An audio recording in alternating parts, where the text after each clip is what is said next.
Greetings, garden lovers! Journey with us to the distant past, to the 7th month of the 2025th year. Where, you ask? Why, to the city of Oregon, of course.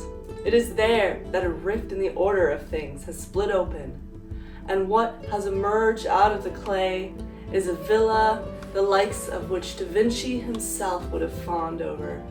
Join me and learn how, in just 10 steps, give or take, the alchemist Burl brought this divine villa upon the hill into existence. And maybe one day, you too can lord or lady over your own modern-day ancient villa. Huzzah!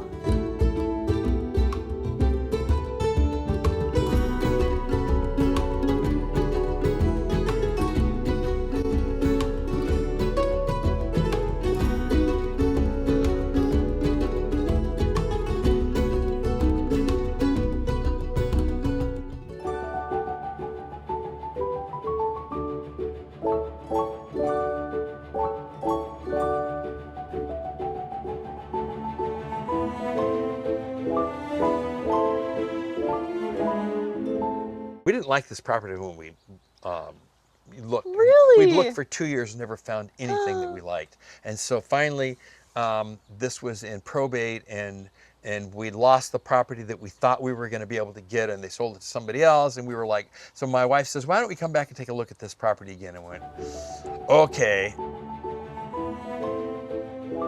And so we did, and we started thinking, well, there aren't any trees, but you know, you could put a house up where the house is now. And then we started, the other day we came back and looked, and we went, wouldn't it be cool if we could put a pond in here that have the pond, or the house overlooking the pond? Anyway, all that happened.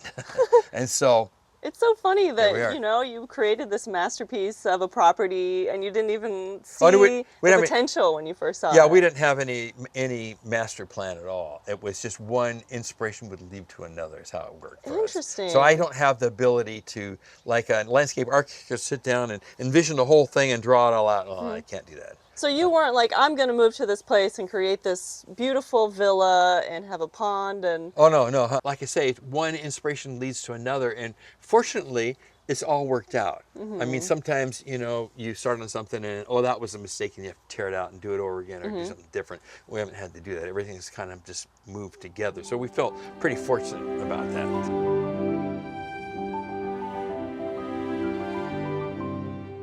Our inspiration was a 12th century church in Spain, in Catalonia, in a little village called Tawil in the Boy Valley, which is a valley that 20 miles from France. It's about 4,000 feet in the Pyrenees. And so there's these little churches.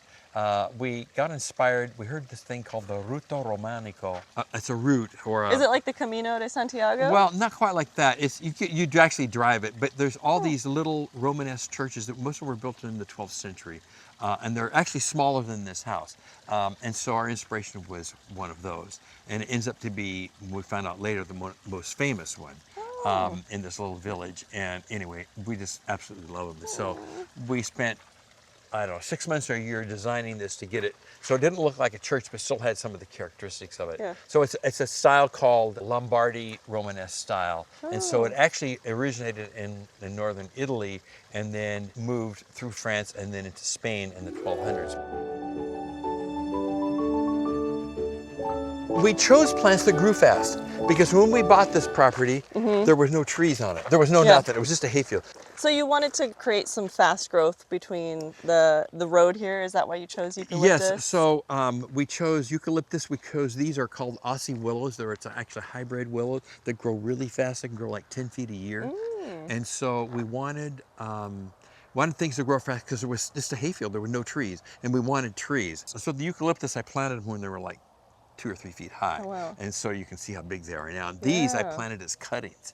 And so they're really not a very pretty tree, but it's a tree versus having, well, we have these mature trees where otherwise they would only be like 50 feet tall. Right, yeah. So that's a big difference. So this is one called Eucalyptus lacrymans, and it's been really hardy for us. It's got this great white bark that's really pretty cool. Yeah, the bark is so beautiful. There's a number of them here.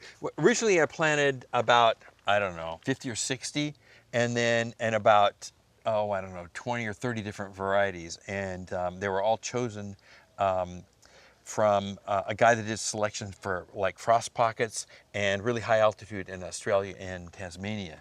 And so the idea was to try to find things that would be hardy here. And I planted them in 2005, and in 2008 we had a really early hard freeze and it killed half of them.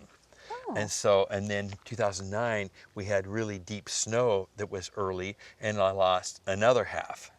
But the rest of it's been fine since. So it weeded out the ones that weren't hardy. That's amazing. So now we have the ones that are like never get damaged or anything. But they're all the same species. No, they're different. Oh, This is I see. lacrymans. I've got some gunny eye. There's Delpliana. There's a number of them out. Oh, okay. A wide variety Cool. of them. Yeah. Cool. So, and this is my favorite though, and I'm glad it's hardy.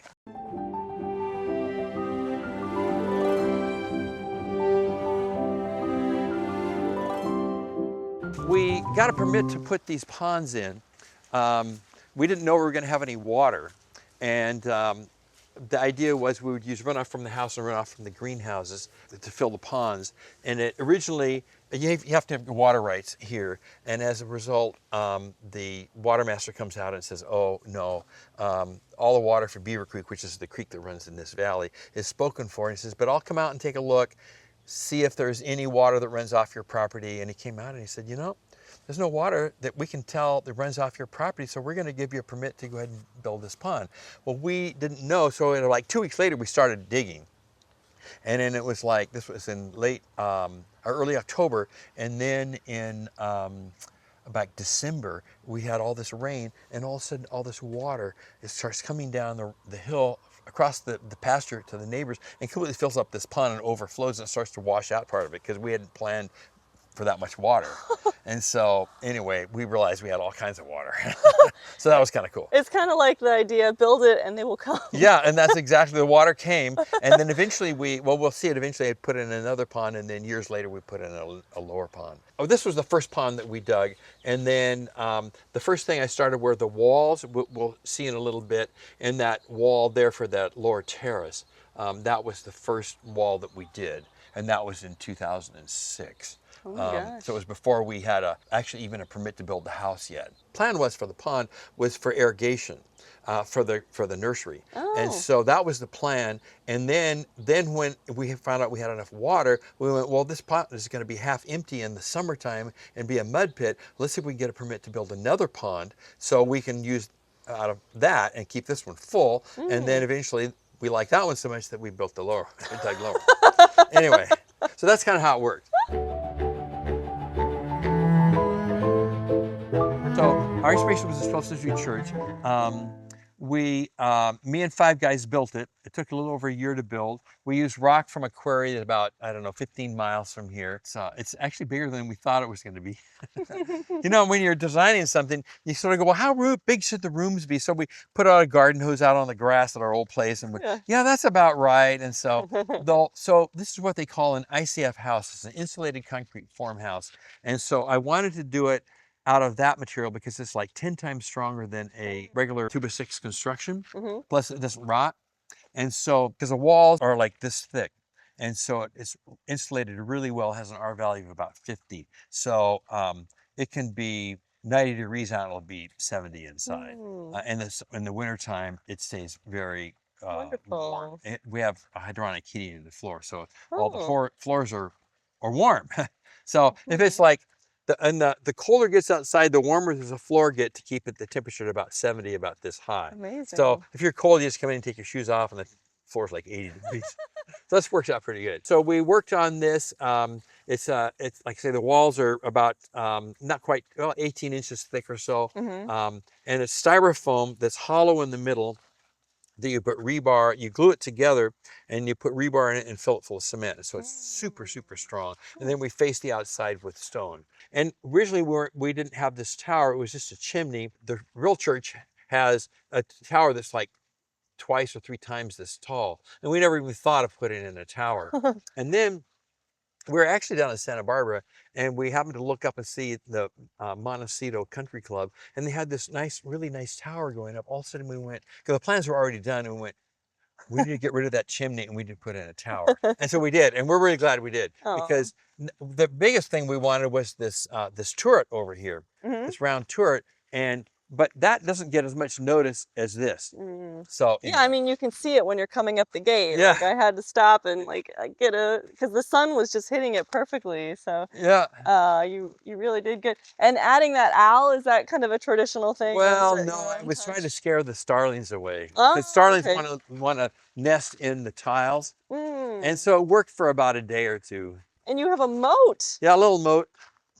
Well, this is all excavated. There's no topsoil here. So we thought, well, what do we need to do around the house? Well, why don't we just put in some water? So, it's pretty straightforward.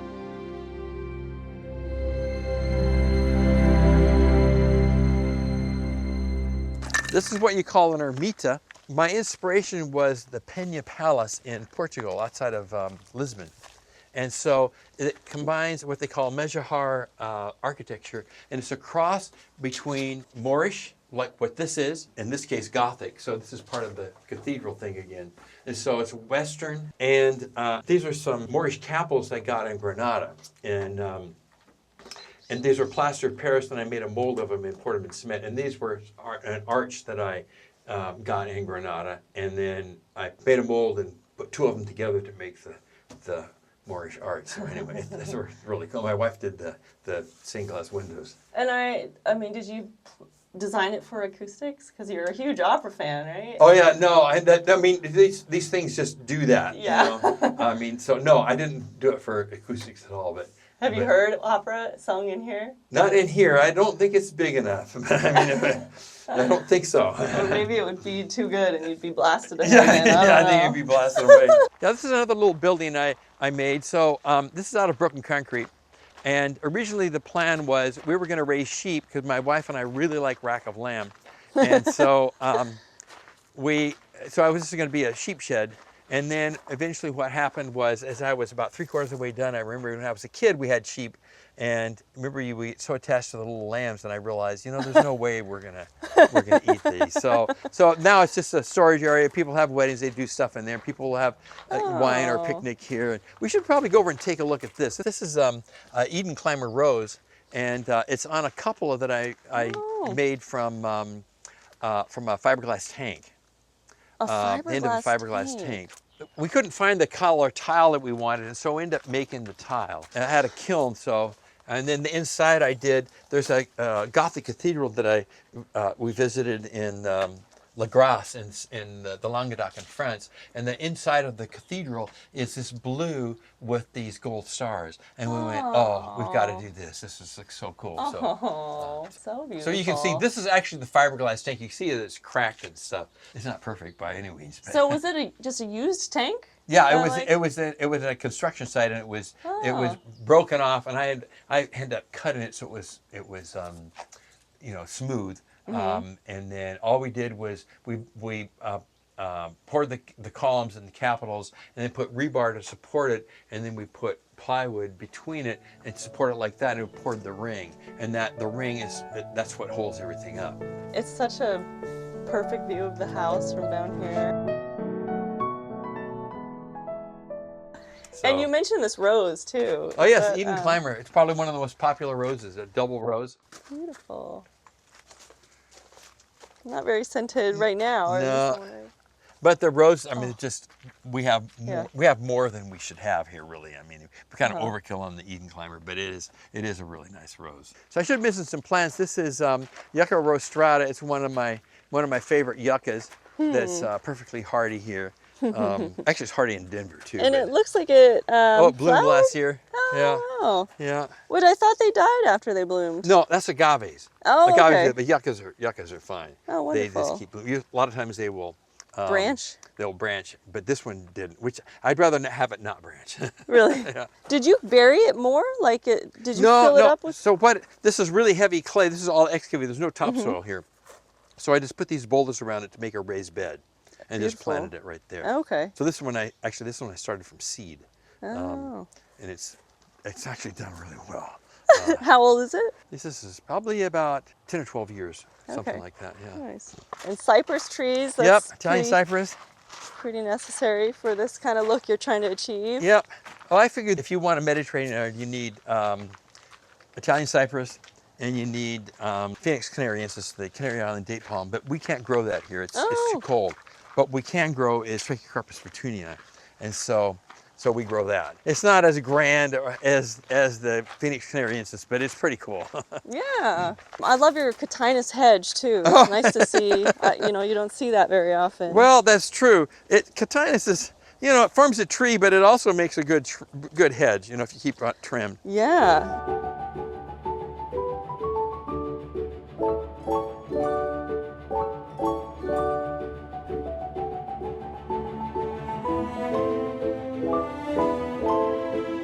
So you've used some boxwood for this little section? Yep, because normally what happens if there's an event here, you know, there'll be chairs and stuff here. Or last weekend we had an opera picnic and people just brought their own chairs and blankets and stuff like that. Sit like 200 people here and it's pretty comfortable. We decided that we were going to do a few events here. And so you know, people would come and they put up a big tent, and then I got the idea, well, why don't I pour some columns, make a grape arbor so you have a completely dry place and also shade from the sun, and well, here it is. And so it was, you know, it was a lot of work. So pour some columns, that's a new phrase to me. So that's how it's done? Yeah. So I dig down a hole down in the ground, you get this stuff, it's called fast tube. And all it is a piece of plastic, it's like you know the blue tarps? That you see people cover their roofs and stuff if it's rainy or something. Well, so it's a little bit heavier than that, and it's folded over and kind of welded together, and then you put two pieces of 2x4 together and screw them together with that flap on it. And when you pour it, it just fills out and makes a column. Amazing. And then you just take a knife and just strip it off, and then I pressure wash these to make them look old. And then I made these capitals, and then the capitals go on top of it. Capitals are hollow, and then so rebar goes up through there, and they're anchored to the... Okay, so there is like rebar in here. Oh yeah, rebar goes all the way down in there, Okay. Yeah. This was a lot of work doing this. I ended up with a concrete pump truck that poured it. Otherwise, I couldn't have... I did it all in a day. It would be hard to do that if I didn't have that truck. Well, I just want to say also, Burl, like the feeling in here, I kind of feel like I'm, you know, in the Mines of Moria. Are you a Lord of the Rings fan? Oh, well, I've seen it, but I don't remember that part of it. It's just an expansive, like, you know, huge area with lots of columns, and I feel like it's going on forever, and it's beautiful. It's so beautiful. Or like, you know, a cathedral in Europe. I just want to like really appreciate this. Sure. Like, you've created such an amazing space here. Well, and then this next month we have an opera dinner here, and so we have an opera dinner. Okay. Yeah. So we have the opera arias between courses, and then after dessert, and that's the most magical event that we do here. And then do you eat these grapes? You can. This is Pinot Gris. Oh, cool. Yeah, Pinot Gris, same as what's in the vineyard there. Oh, okay. So yeah, these ripen up. Do you actually use them for your wine? Sometimes. Usually these aren't very good because they don't get as ripe as we would like. Oh. But sometimes those get too ripe, and then we pick some and blend them. And do you prune them? Oh yeah. I just had this would be completely overgrown if I didn't trim this back. In fact, I've got to do it again. We've got a dinner coming up next Friday, and all the stuff's kind of scraggling. All it needs to be cut back. Yeah. So wow. And then you probably have to clean off the roof too sometimes. Not really. The wind just blows the leaves off. Oh, that's nice. Well, there's not much in the way of leaves on, just from these trees, and then pretty much in the wintertime it blows them off. So the idea is to keep the grapes underneath rather than on top, because if you had it on top, then you would see all of this polycarbonate and stuff, and it wouldn't look very good. But with the grape vines, I mean, it softens it and gives it a really your eye is definitely drawn to the leaves as opposed to the polycarbonate. It's just one of those little tricks. Yeah, that's right. Amazing.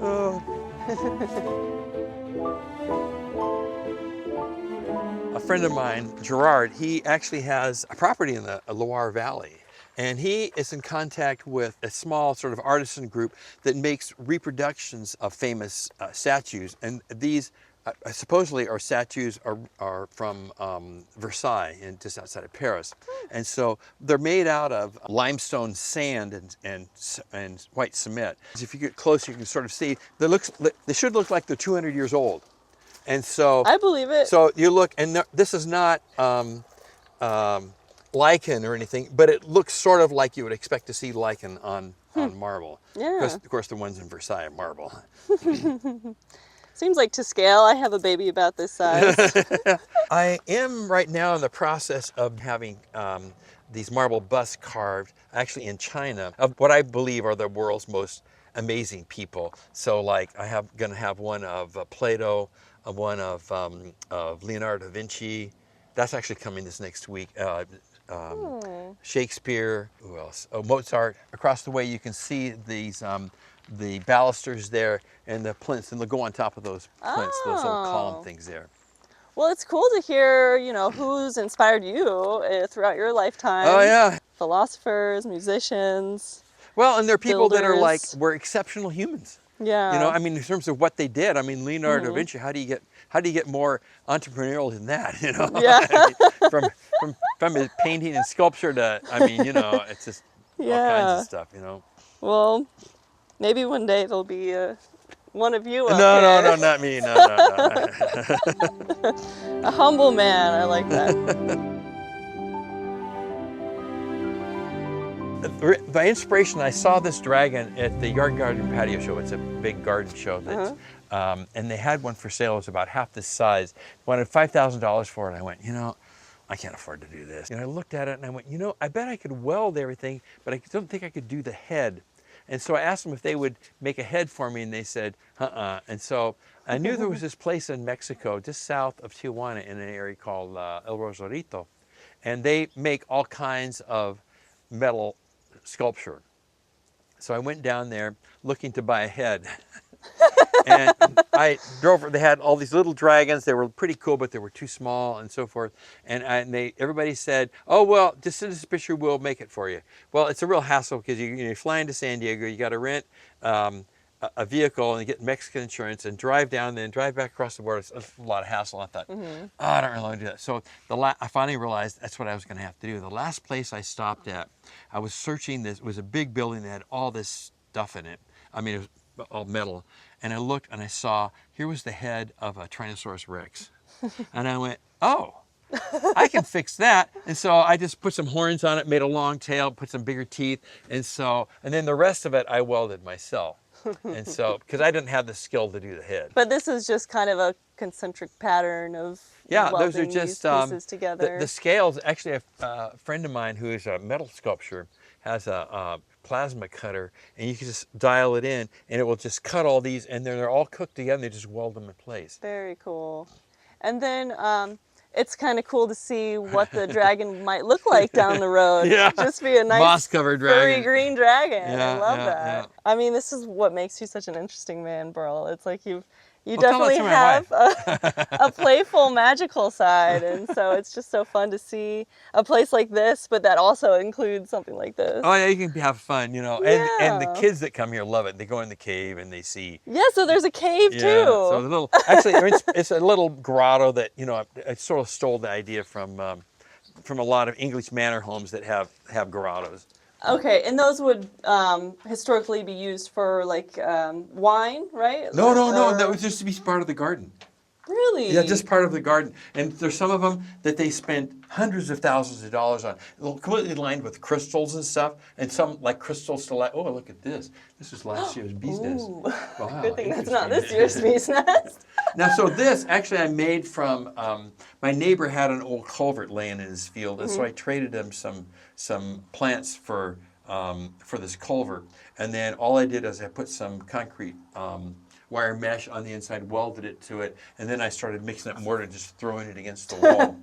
That must then have been fun. I welded some rebar and stuff to make these stalactites, and then you know, formed it, and then just start throwing the cement. And so here it is. About 15 years ago, I got interested in olives. I didn't think olives would be hardy here. And so I started researching it, and it was like, you know, they could be borderline hardy here. Maybe I should try. I actually bought a small, actually it was about 20 years ago, I bought a small one and planted it in our old house, and it survived, but not very well. And then when we moved here, I moved that over, and it's planted over there now. But I also found a guy down in Corning in California.